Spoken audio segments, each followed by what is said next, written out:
쌤이 사랑하는 기출문제죠? 내가 사랑하는 기출문제인데 이 부분까지 읽으면 어떤 행동을 취해야 돼? 그쵸? 가로로 긴 줄 아는 그거 줘야죠. 다음에 시로패드, 결합패드, 반응막, 흡수패드 위치 정해주면 정보 체계적으로 잘 정리할 수 있겠죠? 그러니까 과학기술은 뭐가 필요하다고? 정보의 시각적인 처리. 맞습니까? 그 다음에 달과 지구의 공전궤도 질문인데 우리는 가끔 평소보다 큰 보름달인 슈퍼문을 보게 된다. 실제 달의 크기는 일정한데 이런 표현 나오면 과학기술 질문에서 뭘 떠올려달라고? 상수, 그렇죠. 상수. 이러한 현상이 발생하는 까닭은 무엇일까? 보게 되는 크기는 변수인데 실제 달의 크기는 상수래. 뭐가 달라지는 거죠? 거리가 달라지겠지. 거리가. 그래서 이 현상은 달의 공전 궤도가 타원 궤도라는 점과 관련이 있다. 그 순간 머릿속에 뭘 떠올려줘야 된다고? 타원형. 맞죠? 그러니까 이 그림 정도를 떠올려주면 여기가 지구라고 한다면 슈퍼문이 관측되는 위치는 문 닫고 와야지. 관측되는 위치는 여기가 되겠죠. 그렇죠? 금방 이해할 수 있다고. 자, 내가 무슨 얘기하고 싶은 거냐? 9번 문제 틀린 이유는 이런 정보의 시각적인 처리가 되지 않기 때문이라는 말을 하고 싶은 겁니다. 여기서 화학 선택자 9번 맞았어? 아, 역시 9번 맞았어? 배경 지식의 힘입니다. 박건수 선생님한테 고맙다는 말 꼭 전하고. 여러분, 화학은 박건수 알겠죠? 9번은 누구? 그쵸, 나죠. 이 정도 그림이 생각이 나네. 이 정도 그림이. 탄소 두 개는 뭐? 이중결합. 각각의 탄소 원자가 수소 하나씩이라 무슨 결합? 단일결합. 됐죠? 그러니까 이 정도 내용을 머릿속에 떠올려주고 나서 그 다음에 무슨 게시제냐? 과산화물 게시제. 이게 어떻게 달라붙는지를 이해하면 9번 문제 사실은 그렇게 어렵지 않습니다. 그러니까 이 간단한 행동을 해줬느냐 아니냐에 따라서 좀 이 정답을 득점했느냐 또는 그렇지 못했느냐 차이가 발생하게 되는 것 같아. 자, 그러면 이 내용을 참고로 해서 지문 다시 읽어보고 9번 문제 도전해 보는데 시간 7분 주겠습니다. 7분. 시작. 앞에 깨워라.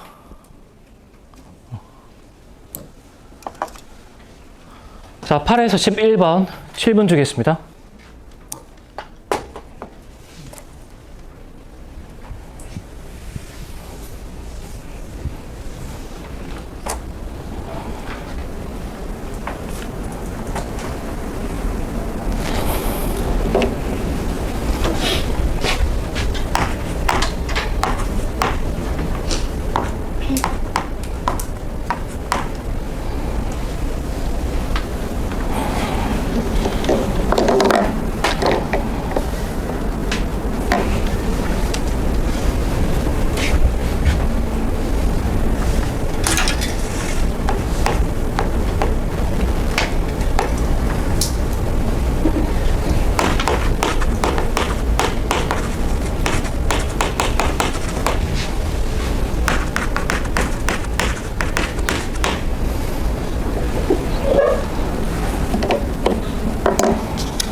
2분 전.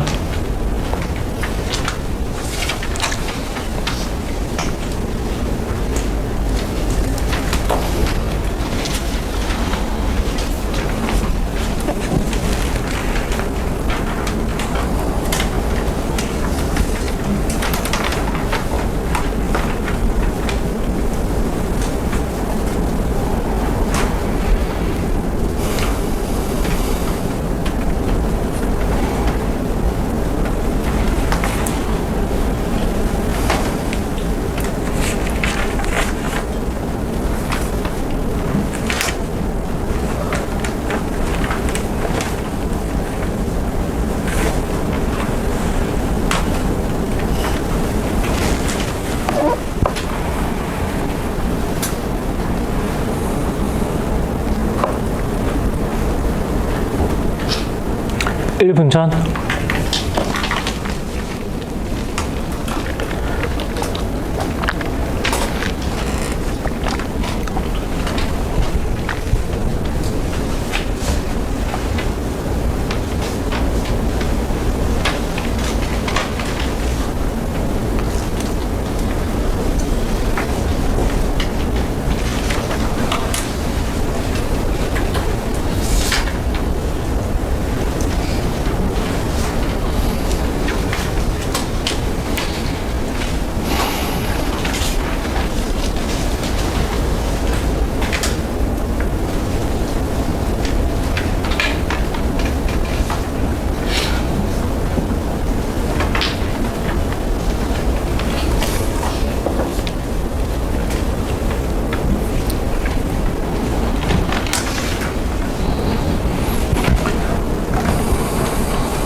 자, 그만 같이 봅시다.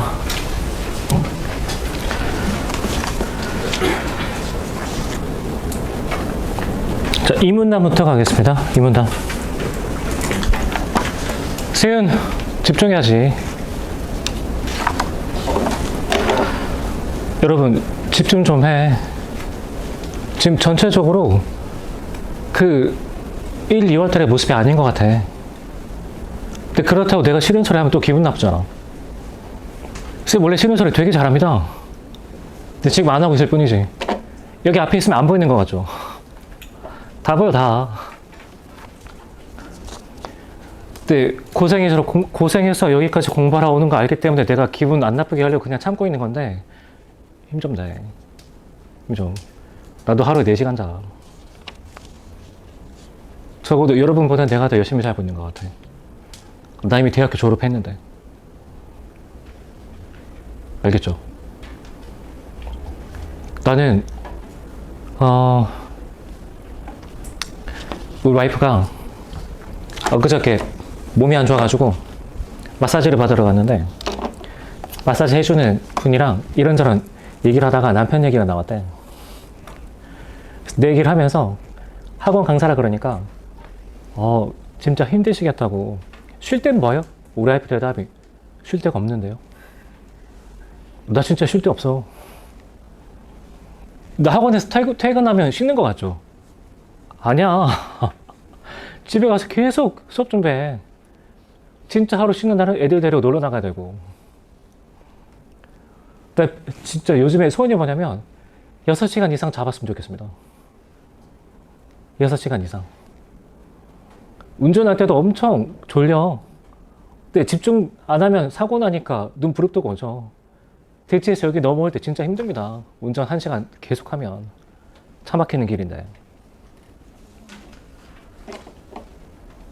여러분 처음에 등원할 때 모습을 한번 생각해 봅시다. 지금쯤 졸고 있어야 되겠다 이런 생각 했었나? 근데 왜 지금 그러고 있죠? 초심에서 많이 멀어졌다는 얘기 아니야? 그죠? 자, 이 문단 가보면 플라스틱은 단위체인 작은 분자가 수없이 반복 연결되는 중합을 통해 만들어진 거대 분자로 이루어져 있다.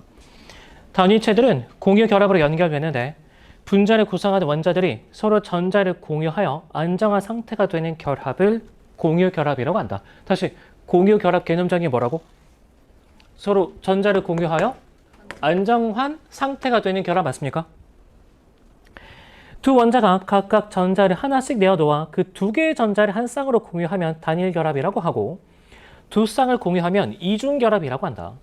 공유 전자 쌍이 많을수록 원자 간의 결합력은 강하다. 대부분의 원자는 가장 바깥 전자 껍질의 전자 수가 8개가 될 때 끊어주고 안정해준다. 자, 그러면 얘와 관련해서 이 문장은 뭘 언급하고 있는 거죠? 안정한 상태가 되기 위한 조건. 그렇죠. 나 같으면 진짜 이 상황에서 전자 8개가 맞는지 세어보도록 시켰을 것 같아. 그죠? 8개가 맞는지. 그럼 화학 선택자들한테 너무 유리하나? 그런 것도 아니야? 자, 탄소 원자는 가장 바깥 전자 껍질에 4개의 전자를 갖고 있어 다른 원자들과 전자를 공유하여 안정해질 수 있으며 다양한 형태의 공유 결합이 가능하며 거대한 분자의 골격을 이룰 수가 있다. 플라스틱의 한 종류인 폴리에틸렌은 에틸렌 분자들이 서로 연결되는 중합 과정을 거쳐 만들어진다. 에틸렌은 2개의 탄소 원자와 4개의 수소 원자로 이루어지는데 그러면 탄소 2개, 수소 4개 딱 배치해놔. 자, 그러고 나서 2개의 탄소 원자가 서로 이중 결합을 하고 그러니까 이렇게 이중 결합하게 되면 여기 전자 2개, 여기 전자 2개 이렇게 공유하고 있겠죠? 이중 결합이니까.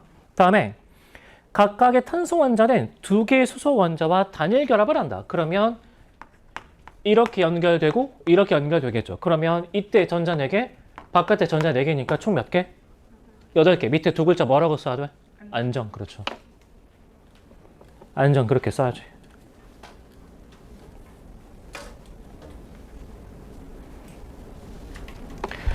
탄소 원자 간의 이중 결합에서는 한 결합이 다른 하나보다 끊어지기 쉽다. 에틸렌의 중합에는 여러 가지 방법이 있는데 그 중에 하나는 과산화물 게시제를 사용하는 것이다. 열을 흡수한 과산화물 게시제는 발음이 힘드네. 가장 바깥 껍질에 7개의 전자가 있는 불안정한 상태의 원자를 가진 분자로 분해된다. 여기 밑줄 이 불안정한 원자는 안정해지기 위해 에틸렌이 가진 탄소의 이중 결합 중 더 약한 결합을 끊어버리면서 에틸렌의 한쪽 탄소 원자와 전자를 공유하며 단일 결합한다. 자, 그러면 예컨대 얘네 둘 중에 얘를 끊어버리고 얘랑 결합한다고 합시다. 그럼 누가 불안정해져 버리는 거죠? 얘가 계속 얘가 달라붙게 되면은 이런 식으로 사슬이 쭉 확장이 되겠지. 맞나? 어렵지 않죠? 자, 그러면 다른 쪽 탄소 원자는 공유되지 못한 홀로 남은 전자를 갖게 된다. 이 불안정한 탄소 원자는 같은 방식으로 다른 에틸렌 분자와 반응을 하게 되고 이와 같은 반응이 이어지며 불안정해지는 탄소 원자가 계속 생성이 된다. 에틸렌 분자들이 결합하여 더해지면 이것들은 사슬 형태를 이루며 이 사슬은 지속적으로 성장하고 밑줄 사슬 끝에는 그쵸 위치 간식의 과학기술 몰아서 하니까 이제 대답이 나오잖아. 자, 불안정한 원자 어디 존재한다고? 여기 존재한다고. 사슬 끝에. 됐습니까? 자, 성장하는 두 사슬 밑줄. 두 글자 밑에 뭐?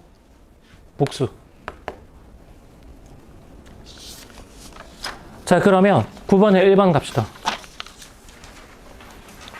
틀린 거 보이죠? 여기서 사슬이 2개인데 각각 끝에 쪽이 불안정한 거죠. 하나의 사슬의 양쪽 끝이 불안정한 게 아니고. 됐습니까? 그래서 1번 정답. 다음에 2번 어떻게 해석할 수 있지? 사슬의 중간에 두 탄소 원자가 서로 전자를 하나씩 내어놓아 공유하는 결합이 존재한다. 어디? 얘하고 얘. 그쵸? 얘 하나 끊어졌으니까 이제 단일 결합으로 바뀌었을 거 아니야. 2번 인정할 수 있죠? 4번의 정답률이 23%인데 2번 찍은 비율이 36%입니다. 여러분 어때? 이렇게 간단하게 시각화 해놓고 정보 처리하니까 금방 9번 문제 풀어낼 수 있죠? 그쵸? 뭐 모르겠습니다. 그냥 문장으로 풀어내는 방법도 있을지는 모르겠지만 쌤은 이게 훨씬 빠르고 그 다음에 정확하다고 생각합니다.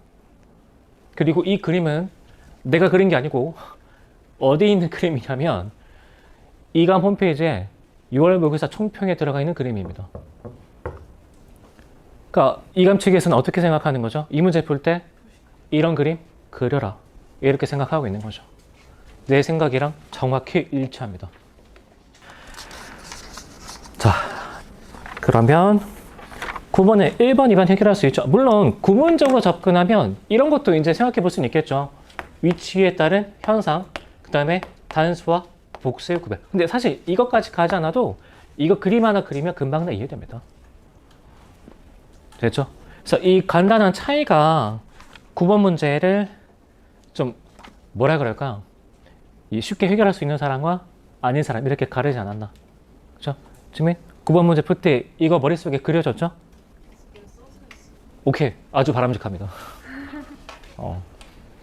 어느 정도 써야 돼? 어느 정도는? 정민 써서 했나? 아 근데 이거 그림 알고 있었죠? 그러면 상관없지.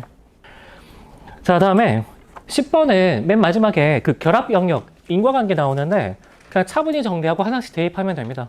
이건 내가 안 해줘도 되죠? 여기서 9번이 이제 포인트였지? 자, 뒤로 갑시다.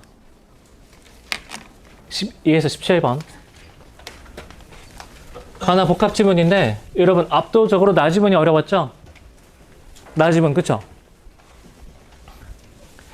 나지문에서 얘기하는 이 정권 긍정 규칙 이미 2018년 9월 달에서 얘기한 적이 있었습니다. 이거 고전역학 그리고 양자역학 지문인데 고전 논리에서는 정권 긍정 규칙이 성립한다. 이는 P이면 Q이다 라는 조건문과 그것의 전건이 P가 참이라면 그것의 후건이 Q도 반드시 참이 된다는 것이다. 자, 그러면 개념 정리해보고 그 다음 뒤따르는 문장 정보 처리해 봅시다. 정권 긍정 규칙은 어떤 내용이냐면 P이면 Q이다, P이다, 따라서 Q이다 이런 얘기죠. 그래서 얘가 참이고 얘가 참이라면 얘가 참일 수밖에 없다. 됐습니까? 자, 이와 비슷한 방식으로 LP에서 정권 긍정 규칙이 성립하려면 진짜 성립한다는 얘기가 아니라 만약에 성립한다고 가정한다면 맞죠? 조건문과 그것의 전건인 P 그러니까 뭐 얘기하는 거죠? 개념 정의 중에서 얘랑 그 다음에 얘 얘기하는 거 맞습니까? 그죠? 얘가 모두 참 또는 참인 동시에 거짓이라면 참 또는 참인 동시에 거짓 그리고 참 또는 참인 동시에 거짓 이럴 때 그것의 후건인 Q도 반드시 참 또는 참인 동시에 거짓이어야 한다니까 이때 Q는 역시 참 또는 참인 동시에 거짓 이렇게 돼야 된대. 자, 그런데 실제로는 어떠냐면 LP에서 조건문의 전건은 뭐? 참인 동시에 거짓. 자, 그 다음에 후건은 뭐? 오케이. 거짓. 그리고 나서 조건문과 전건은 모두 참인 동시에 거짓이니까 조건문은 참인 동시에 거짓이란 얘기네. 이렇게 개념, 그 다음에 내용 딱 붙여서 읽으니까 별 얘기 아니죠? 되게 복잡해 보이지만. 그죠? 그러니까 질문하도 어떻게 읽어야 돼? 이렇게 놓고 나서 얘는 뭐? 감정이나 태도가 반영되지 않는다. 얘는 뭐? 감정이나 태도가 반영된다. 이렇게 나눠서 읽으면 되지. 별 얘기 아닙니다. 자, 다음에 눈속임이야, 눈속임. 일곱 수능의 가능세계 지문. 개념과 예시는 붙여 읽어야 된다라는 얘기를 하고 싶은 건데 자, 나는 현실에서 아침 8시에 출발하는 기차를 놓쳤고 지각을 했으며 내가 놓친 기차는 제 시간에 목적지에 도착했다. 그리고 나는 만약 내가 8시 기차를 탔다면 지각하지 않았다라고 주장한다. 이게 예시라고 한다면 밑에 이놈이 개념의 역할을 하고 있는 거 맞습니까? 그 순간 붙여 읽는다면 이 부분은 A로 처리, 이 부분은 B로 처리해야 되겠죠. 그렇죠? 자, 그럴 경우에 A가 거짓이라면 B의 참 거짓에 상관없이 전체 명제는 무조건 참이 되는 거죠. 현실에 비춰서 판단해 봅시다. 8시 기차를 탔어, 못 탔어? 오케이, 그러니까 이거 충족하고 있죠. 그럼 두 가지가 가능한 거지. 나 8시 기차 탔더라도 지각했다. 그리고 여기 나와 있는 대로 8시 기차를 탔더라면 지각하지 않았다. 근데 본문의 내용에 따르면 얘도 참 아니야? 근데 왜 우리는 현실에서 얘만 언급하느냐? 그게 문제제기였던 거죠. 됐나? 개념과 예시 붙여 읽으면 어렵지 않습니다. 근데 따로따로 놓고서 보게 되면 뭔 얘기야 이거? 귤은 맛있다는 얘기야? 귤은 비싸다는 얘기야? 그쵸? 표절은 과연 나쁜 것인가? 이런 생각만 머릿속에 남게 되는 거죠. 자, 그리고 하나 더. 21년 수능의 베이지주의, 20년 수능. 자, 이는 믿음의 정도의 변화에 관한 원리로서 만약 인식 주체가 A가 참이라는 것만을 새롭게 알게 된다면 B가 참이라는 것에 대한 그 인식 주체의 믿음의 정도는 애초의 믿음의 정도에서 A가 참이라는 조건 하에 B가 참이라는 것에 대한 믿음의 정도로 되어야 함을 의미한다. 뭔 얘기야 이게? 뒤에 나오죠. 내일 비가 온다는 이미 알고 있었던 거죠. 그러니까 얘가 뭐? 그 다음에 새롭게 알게 된 건 오늘 비가 온다. A. 그러면 오늘 비가 온다를 새롭게 알게 된다면 내일 비가 온다가 참이라는 것은 이 조건 하에 믿음의 정도가 바뀌게 될 것이다. 그렇죠? 그게 개념인 거죠. 예시 붙여서 읽으면 금방 납득할 수 있습니다. 됐나? 자, 그래서 질문 나아가 보면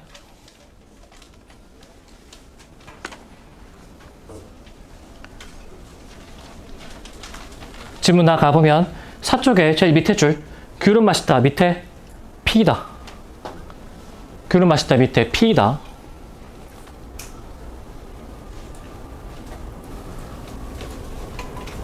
피다. 자, 그 다음에 5쪽. 첫 번째 줄 귤은 맛있다면 밑에 피면. 자, 둘은 무슨 차이가 있죠? 피다라면 뭘 반영할 수 있지? 감정이나 태도. 피이면일 때는 뭐가 안 되죠? 감정이나 태도의 반영이 안 되죠. 네, 여러분 정권 긍정 규칙의 내용이 뭐야? P이면 Q이다. P이다. 따라서 뭐지? Q이다. 근데 이거 두 개가 지금 다르잖아. 그러니까 이게 성립이 안 된다고. 그게 문제인 거죠. 맞습니까? 정권 긍정 규칙에 대입해서 읽어보면 금방 알 수 있죠. 다시 문제의 원인은 뭐야? 이 P와 이 P가 내용이 달라서 문제인 거죠. 따라서 해결 방안은 같다고 조작하는 거지. 그게 A의 내용 되겠습니다. 됐죠?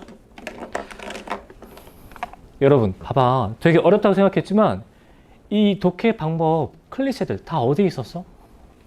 기출에 이미 다 있었어. 기출에 이미 다 있었다고.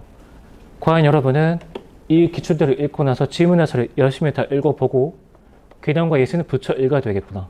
이런 생각을 해봤느냐. 그냥 흘러가는 대로 양치기식으로 지금 공부가 가고 있지는 않은가. 그렇죠? 내가 무리한 얘기 하는 거야?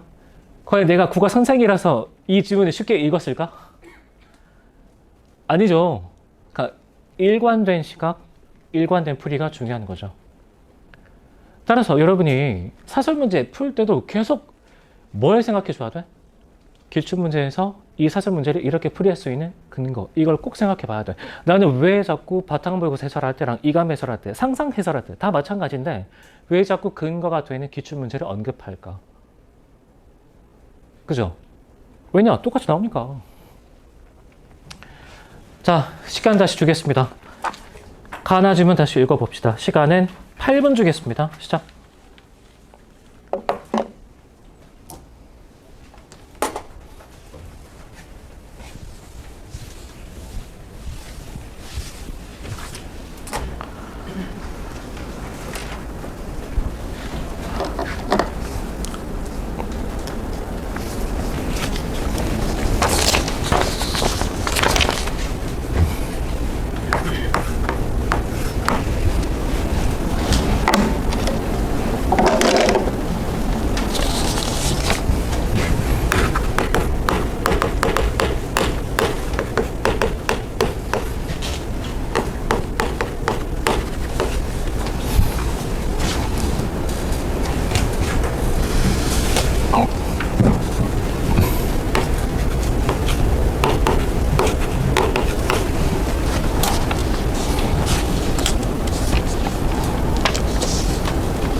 2분 전.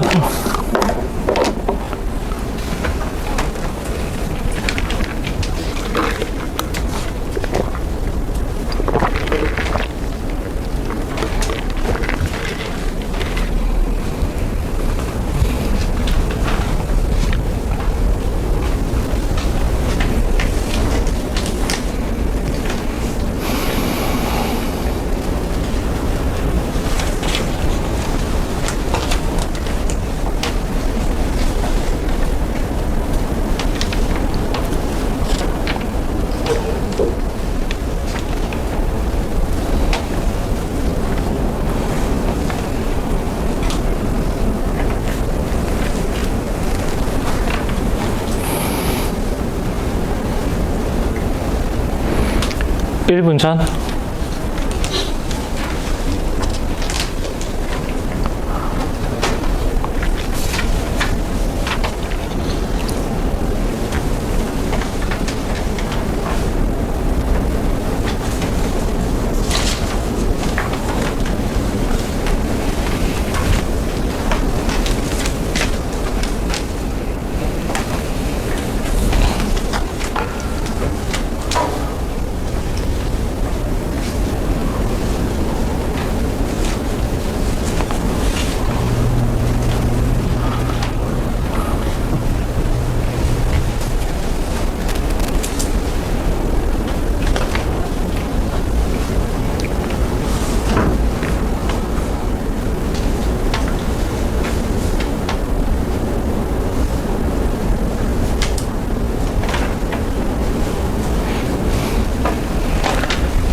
자, 그만 같이 봅시다. 시간 8분 줬는데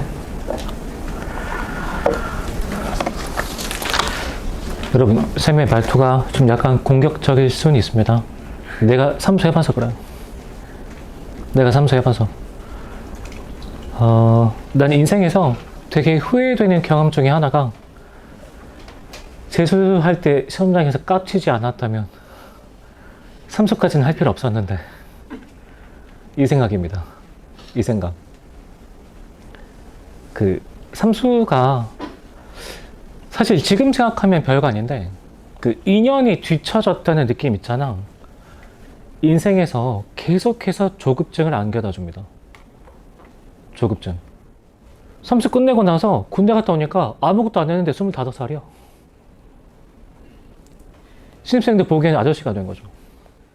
쌤이 28살인가 9살에 졸업했는데, 이 졸업할 때쯤 되니까 후배들이 저 형은 왜 이렇게 학교에 오래 있지? 근데 나는 정상적으로 다녔거든? 보통 학교 한 5, 6년 정도 다니니까. 진짜 힘들었다고.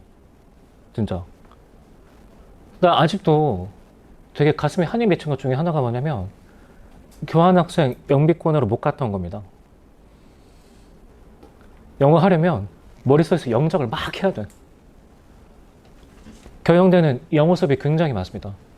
굉장히. 지금은 아마 더 빡세졌을 텐데, 나 때는 5과목 영어로 듣고, 영어로 발표하고, 영어로 시험 쳐야 됩니다. 영어로 과제 내고.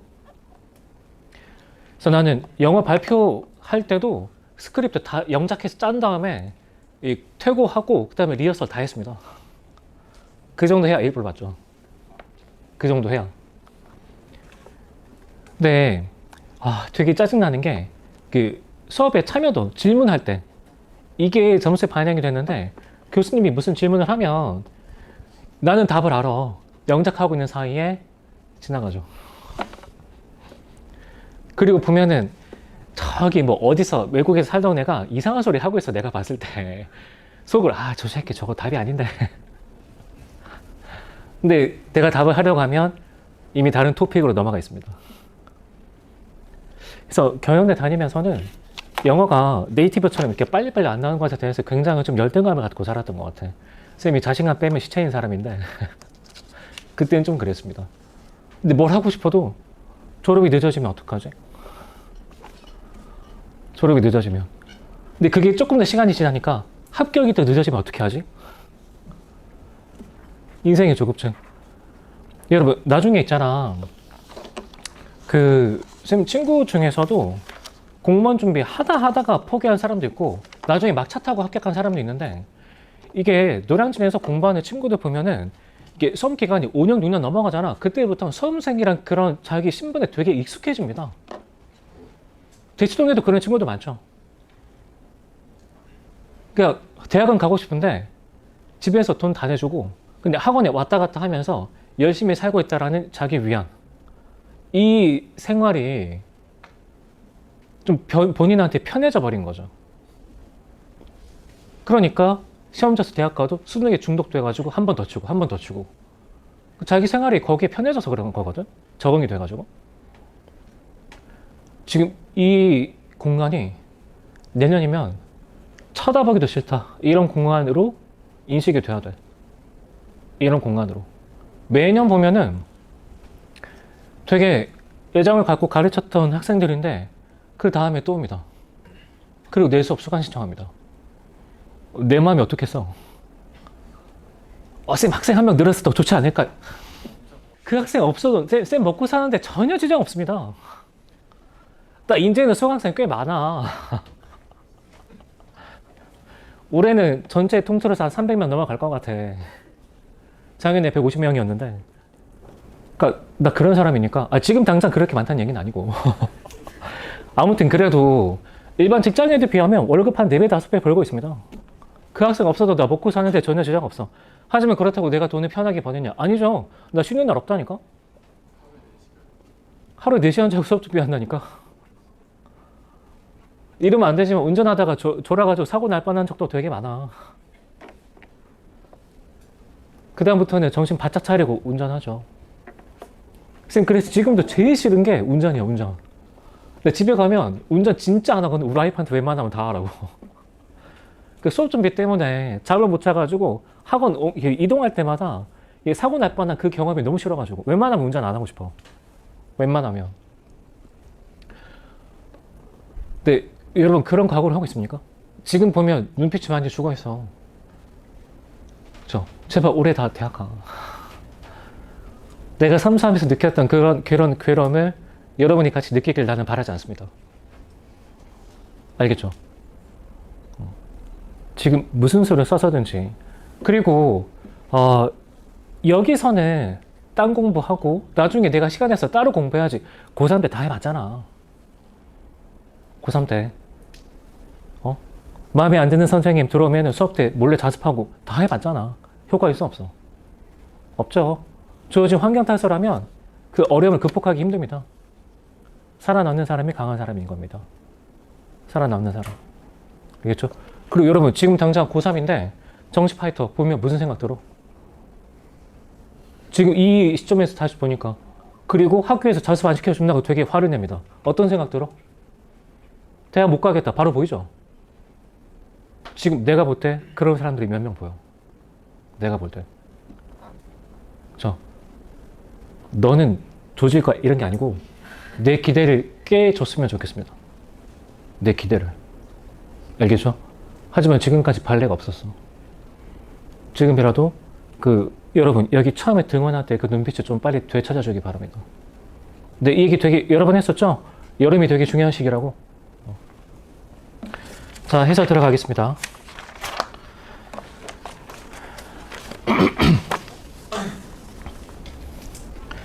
지문 가보면 전통적인 윤리학의 주요 주제는 밑줄. 두 줄 밑에 찾는 것이다 밑줄. 내가 뭐 확인한 거죠? 주어 서술어 확인한 거죠?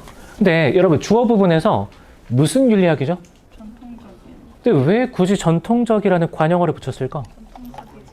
그쵸, 현대적인 윤리학과 짝을 이루겠죠. 맞죠? 근데 서술어는 뭐지? 찾는 것이다. 뭘 찾는 거죠? 목적어 확인해 봐야죠. 자, 그러면 그 말인즉슨 현대적인 윤리학에서의 주요 주제는 더 이상 객관적 근거를 찾는 데 있지 않다. 그 생각해줘야죠. 그러니까 A어가 뭐라고 얘기하죠? 도덕 문장에는 뭐가 없다? 객관적인 근거가 없다고. 그래서 뭘 주장해? 도덕 문장은 감정이나 태도를 포함한다. 객관적이란 말에 대비시켜서 우리가 용어를 정해보면 주관적인 의미, 이렇게 생각할 수 있겠죠. 역시 이거 한 문장 읽고 그 생각까지 다 놔야 돼. 누구는 됩니다. 분명히 되는 사람들이 있습니다. 그리고 여러분도 될 수 있습니다. 무리한 해석 아닙니다. 됐죠? 그래서 항상 비교하죠. 내비게이션 입력해보고 목적지까지 가는 그런 상황에 비유를 하잖아. 자, 그러나 윤리학은 오랫동안 그에 대한 만족스러운 답을 내놓지 못했다. 이런 상황에서 A어는 도덕적으로 옳고 그름에 관한 문장인 도덕 문장의 진리 적합성, 즉 참 또는 거짓일 수 있다는 성질을 갖지 않는다는 주장을 펼쳤다. 그러니까 뭐가 없다고? 객관적인 근거라는 건 없다고. 자, 이 문장 가보면 A어는 진리 적합성을 갖는 모든 문장은 그 문장에 사용된 단어의 정의를 통해 검증되는 분석적 문장이거나 경험적 관찰에 의해 검증되는 종합적 문장이라는 원리를 바탕으로 끊어주고, 자, 그럼 이렇게 생각할 수 있겠네? 분석적 문장이거나 종합적 문장이라면 진리 적합성을 가진다. 근데 도덕적 문장은 어떻죠? 얘도 아니고 얘도 아니죠. 따라서 진리 적합성이 없다. 이렇게 생각할 수 있겠네. 자, 진짜 그런지 봅시다. 우선 그는 도덕 문장은 분석적이지 않다는 기존의 논의를 수용했다. 그쵸? 그러니까 일단 이거 두 개 중에 하나 이렇게 확인되네. 자, 왜 그러냐? 선은 A이다 라는 도덕 문장이 분석적이려면 수로인 A가 주어인 선이라는 개념 속에 내포되어 있어야 한다. 하지만 선은 밑줄, 속성이나 내용을 더 이상 분석할 수 없는. 그리고 나 이런 거 별로 안 좋아하긴 하지만 세모쳐 봅시다. 여러분, 그냥 그 문장의 의미를 따질 게 아니라 앞에 문장, 하지만 뒤에 문장, 의미 살려봐. 그러면 속성이나 내용을 더 이상 분석할 수 없다는 게 이렇게 해석됩니다. A를 내포할 수 없는. 보임? 앞에 문장, 그러나 뒤에 문장 이렇게 의미 살려서 읽어주면 A를 내포할 수 없다 해석할 수 있죠. 단순 개념이므로 해당 문장은 분석적이지 않다. 그렇다고 해서 선은 A다 라는 도덕 문장이 경험적 관찰로 검증될 수 있는 것도 아니다. 그러니까 뭐도 아니야? 종합적인 문장도 아니라고. 근데 사실 이것도 일치수능의 콰인의 총체주에 나왔었던 얘기인데, 경험과 상관없이 참으로 판정되는 분석명제, 경험을 통해 참으로 판정될 수 있는 종합명제, 논리실증주의자와 포퍼의 구분이었죠. 자, 다음에 3문단 가겠습니다. 도덕 문장은 다양한 감정이나 태도를 표현하고 타인의 감정을 불러일으키는 밑줄, 정서적 의미. 그러니까 어떻게 해석할 수 있죠? 객관적인 근거가 아니라 주관적이라고. 주관적. 자, 그는 많은 사람들이 도덕 문장이 진리 적합성을 갖는다고 오해하는 것은 도덕 용어의 두 가지 용법을 구분하지 못해서라고 주장한다. 자, 그러면 이 생각해 줘야 돼. 두 가지 용법 중에 오해를 불러일으키는 원인은 무엇인가? 생각해 줘야 되겠죠. 자, 그에 따르면 도덕 용어는 감정을 표현하는 표현적 용법으로도 끊어주고, 여러분, 표현적 용법은 뭘 드러내는 거라고? 그러니까 얘는 오해 원인이 될 수가 없겠죠. 굉장히 주관적인 내용이잖아. 됐나? 세계에 관한 어떤 사실을 기술하는 기술적 용법으로 사용될 수 있다. 여러분, 세계에 관해서 어떤 사실을 기술한다면 얘는 성격이 주관적이야, 객관적이야? 객관적이죠. 그쵸? 그러니까 이놈이 뭐가 되는 거죠? 오해 원인이 되겠죠.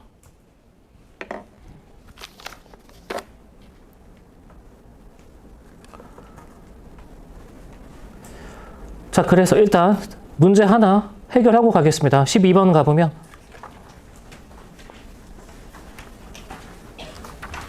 (4번) 도덕 용어의 용법엔 도덕 용어가 기술하는 사실의 종류에 따라, 아니죠. 기술하는 거 그냥 이거 하나야. 이거 하나. 기술하는 사실의 종류에 따라 구별되는 게 아니고, 감정을 표현하느냐, 세계에 관한 사실을 기술하느냐, 내용에 따라 구별이 되는 거죠. 그러니까 여러분, 이것도 보면 어떤 느낌이야? 앞부분 맞고 뒷부분 맞습니다. 근데 중간에 틀린 내용이 살짝 들어가죠. 선제 읽을 때 집중력 흐트러지면 실수하기 쉬운 내용입니다. 보이죠? 12번에 4번 있죠? 뭐랑 되게 비슷해? 12번에 4번. 7번에 3번이랑 되게 비슷하죠. 이런 거 뭐라고 봐야 되는 거지? 이번 육모의 선지, 출제, 경향성이라고 봐야 되겠죠. 그래서 또 강조합니다. 여러분 보기 읽을 때, 선지 읽을 때 집중력 떨어지면 절대 안 됩니다. 절대. 선생님 머리 아픈데 참아야 돼. 어쩔 수 없습니다. 왕관을 쓰려면 그 무게에 견뎌야 돼. 알겠죠? 편하게 대학 갈 수 있는 방법은 없어. 편하게 대학 가도 여행으로 대학을 가면 그 대학에 적응하기 힘듭니다. 여러분 약간 좀 환상을 깨는 말이라서 미안하긴 한데 쌤은 대학 가서 훨씬 힘들게 살았습니다. 교수님들은 마치 이런 생각을 갖고 있는 것 같아. 자네는 내 수업 하나만 듣고 있지? 약간 이런 느낌. 끊임없이 과제가 쏟아집니다. 그리고 학생들은 끊임없이 그걸 다 해냅니다. 그러니까 내가 안 할 수가 없죠. 진짜 나중에는 울면서 과제했던 것 같아. 자, 계속 갑시다. 자, 본문 다시 돌아오면, 자, 만약 도둑질은 나쁘다가 도둑질이 사회적으로 배척된다는 사실을 기술하는 문장이라면 여기 밑줄 이 문장은 도덕적으로 옳고 그름에 관한 것이 아니다. 그러니까 이런 경우에는 뭐가 아니라고? 도덕 문장이 아니라고. 그쵸? 다음에 따라서 이 문장은 도덕 문장이 아니고 경험적으로 검증이 가능하다. 반대로 그 문장이 도둑질에 대한 화자의 감정을 표현한 문장이라면 그때는 도덕 문장이긴 하지만 감정 표현이니까 객관적 근거의 판단은 안 되는 거죠. 됐습니까? A어에게는 도둑질은 나쁘다와 같은 도덕 문장을 진술하는 것은 감정을 담은 어조로 네가 도둑질을 하다니 라고 말하는 것과 다름없기 때문이다. 그의 주장대로라면 도덕 문장은 여기 밑줄 감정을 표현하는 도덕 주체로부터 독립적으로 존재하는 무언가. 5글자 뭐? 객관적 근거 또는 진리적 합성. 그걸 가리킬 수가 없다고. 됐나? 질문 나로 넘어가겠습니다. 나로 넘어가기 전에 12번에 나머지 선제 해결하고 가볼까? 자, 12번에 선제 해봐. 도덕 용어를 기술적 용법으로 사용한 문장은 검증이 가능하다. 얘는 검증 가능하죠. 다만 뭐가 아닐 뿐인 거지? 도덕적 문장이 아닐 뿐인 거죠. 그러니까 이거는 1번을 왜 찍었느냐? 내 생각에 주어를 도포를 확인 안 해서 도덕 용어의 용법과 도덕 문장을 헷갈린 것 같아요. 문장 읽을 때 주어 확인 안 하다 보니까 뭔 얘기지 하다가 1번 찍는 거죠. 자, 그 다음에 3번 가보면 주어와 수로의 의미 관계를 통해 어떤 문장을 검증할 수 있다면 그 문장은 분석적 문장이다. 그쵸? 자, 그리고 5번 가보면 뭐라고? 두 가지 중에 오해의 원인이 뭘까? 이런 생각해보면 바로 얘가 당첨이구나. 알 수 있죠. 5번 삭제. 그러니까 여러분 평가원 선지 되게 놀랍지 않아? 딱 여러분이 해줬어야 되는 그 생각을 선지로 그대로 물어봅니다. 그대로. 그러니까 나는 이게 독서지문을 읽을 때 부가적인 정보 이런 말에 별로 동의하지 않아. 그리고 그냥 단순 내용이지 별로 동의하지 않습니다. 중요한 지점을 정확하게 물어봅니다. 중요한 지점. 그렇죠? 자, 질문 나로 가겠습니다. 논리학에서 제기된 의문이 윤리학의 특정 견해에 대한 비판이 되기도 한다. 밑줄 윤리학의 특정 견해. 밑에 이렇게 적어봅시다. 가 플러스 나. 그러니까 누구겠어? A어겠죠. A어. 근데 여러분 인문 철학 지문에서 지금 경향성이 하나 바뀐 게 보이는데 어떤 문제가 안 보이죠? 야, 안 보이죠 이거? 기억니은 디글리얼. 내 생각에 에이어와 행크스의 견해 관련해서 기억니은 디글리얼 물어봤었던 것 같은데 뺀 것 같습니다. 이유는 좀 이따 설명하겠습니다. 물론 나의 뇌피셜. 자, 본문 가보면 다음 논의는 이를 보여준다. P면 Q이다. P이다. 따라서 Q이다. 이 논증을 정권 긍정식이라고 한다. 이거 개념이죠. 그 순간 뒤따르는 논의들은 이 중에서 어디 부분 얘기하고 있는 건지 딱딱 짚어가면서 읽어줘야 개념과 예시가 달라붙겠죠. 됨? 이렇게 읽었던 문제 뭐가 있었지? 2018년 9월 답의 평가, 고전역학과 양자역학. 그렇게 읽었죠? 정권 긍정 규칙과 관련해서. 자, 정권 긍정식은 P면 Q이다와 P다라는 두 전제가 참이면 결론 Q다는 반드시 참이라는 뜻에서 타당하다. 그러니까 얘 참, 그리고 얘가 참이라면 얘는 참이라서 이런 형식은 무조건 타당하죠. 무조건. 자, 다음에 그런데 어떤 문장이 단독으로 진술되는 경우에는 끊어주고 밑에 뭐라고 적어야 돼? P다. 셋 중에 단독으로 진술되는 게 뭐야? P다겠지. 감정이나 태도를 표현할 수 있지만 그 문장이 조건문이 P면 Q다의 부분으로 포함되는 경우에는 밑에 뭐라고 적어야 돼? P면. 그런 경우에는 감정이나 태도를 표현할 수가 없대. 그렇죠? 그럼 여러분 봐봐. 분명히 정권 긍정 규칙은 타당한 논증이죠. 그런데 얘가 참이고 얘가 참이더라도 이 둘의 내용이 다르기 때문에 얘가 참이라는 걸 보증할 수가 없습니다. 그러니까 정권 긍정 규칙이 타당하지 않다는 이상한 결론이 나오게 되는 거지. 이게 문제라고. 문제의 원인은 어디에 있는 거죠? 이때 P와 이때 P가 의미가 달라지기 때문에. 그렇죠. 자, 다음에 귤은 맛있다. 평가원은 참 이게 과일을 좋아하는 것 같아. 22년 6월달 모의평가에는 뭐가 나왔죠? 바나나가 나왔죠. 바나나를 한 입 베어먹는 사건 3위, 베어먹는 사건 3위, 사건 4와 교차했다 등등. 아무튼 간에 다음에는 무슨 과일이 나올지. 자, 귤은 맛있다는 화자의 선호라는 감정을 표현한다. 하지만 그 문장이 귤은 맛있다면 귤은 비싸다처럼 조건문의 일부가 되면 귤에 관한 화자의 선호를 표현하지 않는다. 이에 정권 긍정식의 P가 감정이나 태도를 표현하는 문장일 때 끊어주고 밑에 이렇게 적어봅시다. A어의 견해. 바꿔 말하자면 A어의 견해에서 그게 도덕 문장이라면 P가 도덕 문장이라면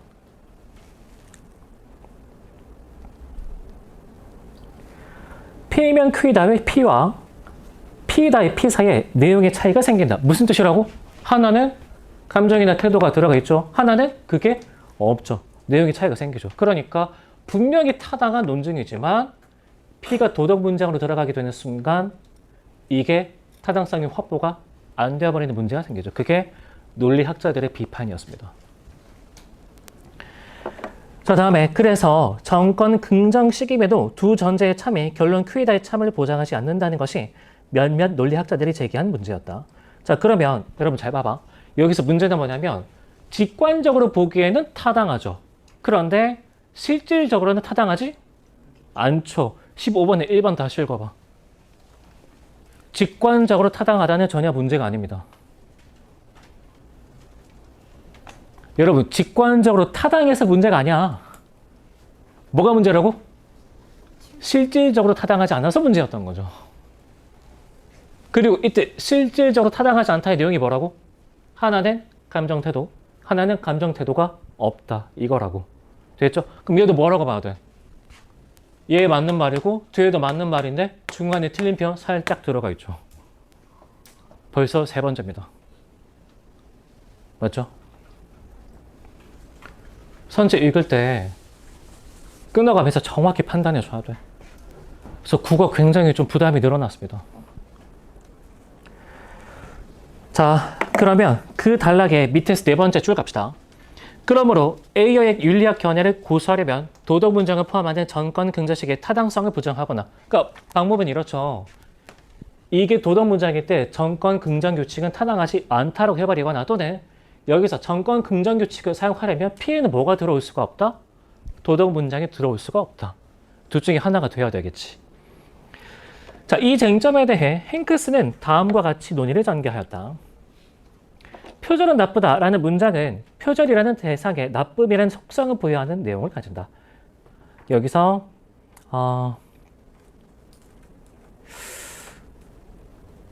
나쁨. 여러분, 나쁨 밑줄 밑에 적어 봅시다. 도덕적 판단. 자, 그러면 표절은 나쁘다는 무슨 문장이 되는 거죠? 도덕 문장이 되는 거죠. 자, 그리고 화자의 문장 진술엔 그 내용과 완전히 무관할 수는 없기 때문에 그런 문장은 단독으로 진술되든 끊어봐. 밑에 뭐라고 적는다? P다. 그쵸? 그렇지 않든 밑에는 뭐라고 적어야 돼? P이면 판단적이다. 그러니까 아까 문제 원인 뭐였죠? 두 개가 달라서 문제였죠. 해결 방안은 두 개가 같다. 어떻게? 판단적이다. 판단적이다. 그러면 여기에서 얘를 이끌어낼 수가 있겠죠. 똑같으니까 P가. 자, 문장의 판단적이라는 것은 대상의 속성을 부여하는 내용을 지니는 것이 그 문장의 본질이라는 것을 뜻한다. 여기 밑줄 도덕 문장을 비롯한 모든 판단적 문장은 참 또는 거짓일 수 있다. 이때 참 또는 거짓 빨리 이거 끌어와야 돼. 가에서 5글자 뭐? 진리적 합성 또는 객관적 근거. 근데 여러분 A어는 뭐라 그랬어? 도덕 문장에 대해서 진리적 합성이 없다니까 행격수는 뭐라고 얘기했죠? 진리적 합성이 있다. 견해 비교되잖아. 이런 거 하나 낼 수 있었다는 얘기죠. 그쵸? 나 같으면 그래서 이 지점에 대해서 예컨대 A와 행크스의 대화 이런 거 하나 구성했을 것 같아. 그걸 과연 눈치챌 수 있느냐. 그쵸? 자, 아무튼 조건문에 포함된 문장도 판단적이라는 점에서 단독으로 진술될 때와 내용의 차이가 없다. 그쵸? 그러니까 이때나 이때나 이런 점에서는 내용의 차이가 전혀 없다고. 그러면 왜 차이가 생기느냐? 판단적 본질이 있다라는 점에서는 동의를 하지만 여기에서는 그게 발현이 안 됐다. 그렇게 얘기를 하고 있습니다.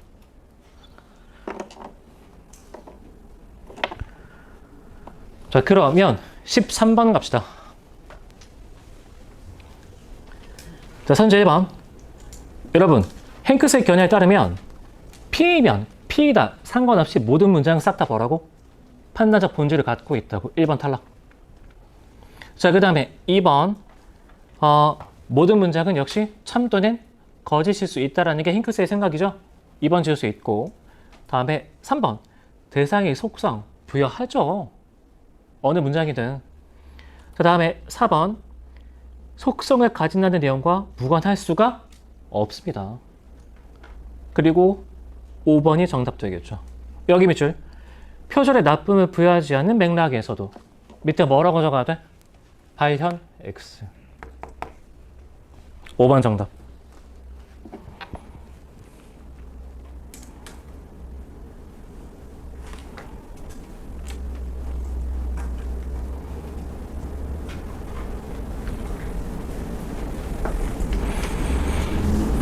미안합니다. 이거 문제를 구성했네. 내가 아까 말했던 내용 이거. 얘 대신에 문제의 형식이 어떻게 바뀌는 거죠? 14번처럼 바뀐 거네. 14번처럼. 여기서 진술 3으로 갑시다. 정답부터 빨리 내겠습니다. 정권 긍정식의 두 전제에 공통으로 포함된 도덕 문장은 내용이 다르다. A요. 도덕 문장은 밑줄. 진리 적합성을 갖기 때문이다. 돼, 안 돼? 안 되죠. 4번 정답. 다음에 16번 가겠습니다.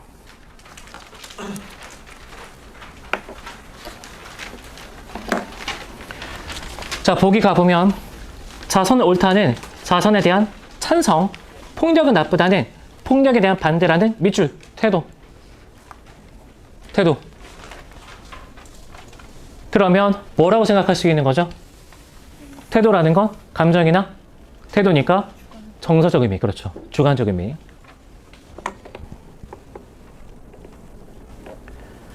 여러분, 그러면 여기서 도덕 문장은 사실은 뭐를 포함하고 있다? 정서적 의미를 포함하고 있다. 이런 얘기니까 윗글의 A와 보기의 견해는 공통적이야? 아니면 대비적이야? 공통점이 존재하죠. 따라서 답 1번. 상충하지 않습니다. 이건 어떻게 해결할 수 있는 거죠? 이거 읽을 때 객관적 근거가 전통적인 윤리학의 주요 주제인데 이게 전통적인 윤리학의 주제죠. 따라서 현대 윤리학자인 A어는 그게 없다고 생각하면서 정서적인 의미, 주관적인 의미를 강조할 것이다. 이게 딱 머릿속에 박혀 있어야 16번에 찬성 반대라는 태도 보는 순간 아, 주관적 의미 이렇게 반응할 수 있는 거죠. 그러니까 결국 16번의 정답은 누가 결정해준다? 일문단이 결정해주고 있다. 생각보다 진짜 지대한 영향을 미치고 있다니까. 그래서 필요한 생각을 필요할 때 딱딱 정리해주고 넘어갈 수 있느냐. 뭐에 따라서? 기준에 따라서. 그리고 주어, 서술어, 문장 읽기에 근거해서. 알겠죠? 그런 태도가 좀 필요합니다. 이게 3번이 21%고 4번 찍은 비율이 28%인데 쌤이 생각하기에 이게 만약에 정답이 3번이나 4번이었다면 정답률이 조금 더 올라가지 않았을까. 이거 선집 1번이 정답이죠? 그 찍을 때 1번으로 찍진 않잖아. 그래서 3, 4번에 이 반응률이 유의미하게 좀 더 높은 것 같습니다. 별다른 이유는 없는 것 같고. 자, 17번의 정답은 2번. 자, 2교시 해설 여기까지 하겠습니다. 쉬고 나서 문학 해설 이어서 갑시다.